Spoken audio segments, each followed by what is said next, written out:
Rate বেড়েছে, আগের টাকাও ফেরত দিলেন শাকিব খান। পরপর ৩টি সিনেমা পেয়েছে হিট তকমা। নির্মাতাদের কাছে এখন ২.৫ কোটি টাকা পারিশ্রমিক দাবি করছেন শাকিব খান। শুধু তাই নয়, ছবি করবেন বলে আগে নেওয়া টাকাও ফেরত দিয়েছেন এই ঢালিউড তারকা। কারণ তিনি রেট বাড়িয়েছেন।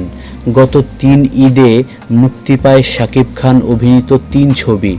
ঈদুল আজহায় মুক্তি পেয়েছে তুফান, এর আগে মুক্তি পায় রাজকুমার ও তার আগে প্রিয়তমা।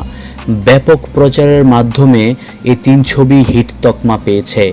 বক্স অফিস ব্যবস্থা চালু না থাকায় ছবিগুলো কতটা ব্যবসা করেছে তা সঠিকভাবে জানা যায়নি।